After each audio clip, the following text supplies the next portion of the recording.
The AFC definitively will not be contesting local government elections due to allegations of a padded voters list and the non-usage of a biometric identification system at polling stations and electronic voting. Patterson is adamant that there are quite a number of red flags in the current electoral process that will result in serious ramifications.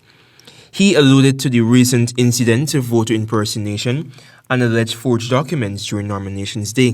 David, for people who are overseas, they've left. So the whole issue of the list, once again, is brewing. People could keep sweeping these things under the carpet. The Guyana Elections Commission made it pellucid that it does not have the authority to investigate incidents of fraud and forgery. These unaddressed issues will undermine the transparent conduct of local government elections, Patterson admonished. And if we can't fix it, I can see that we be heading off precipice electorally.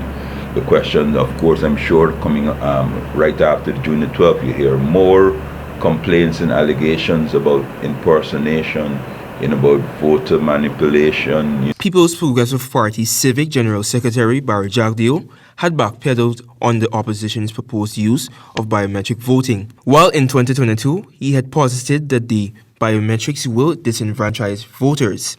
In 2023, he noted that this type of electronic voting should be welcome at polling stations.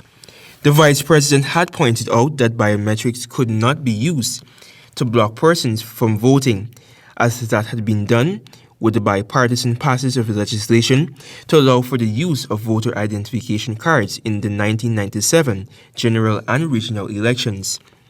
The High Court later ruled that the use of voter identification cards was unconstitutional. However, pro-opposition election commissioner Vincent Alexander had deemed Mr. Jagdeo's position a cop-out, noting that what the judge ruled does not affect in any way the use of biometrics. He said if GCOM had gone ahead with a plan to capture fingerprints electronically, smudging would not be a problem.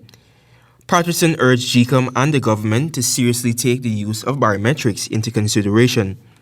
The government must also work towards the development of campaign financing laws in order to promote transparency and accountability for parties contesting elections, he urged. He accused the PPPC of using state resources for the financing of its campaign. And the PPP, as you know, are going all out for these elections.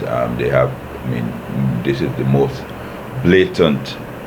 blatant use of state resources in a campaign ever. Antonia Day reporting for the AGP Nightly News.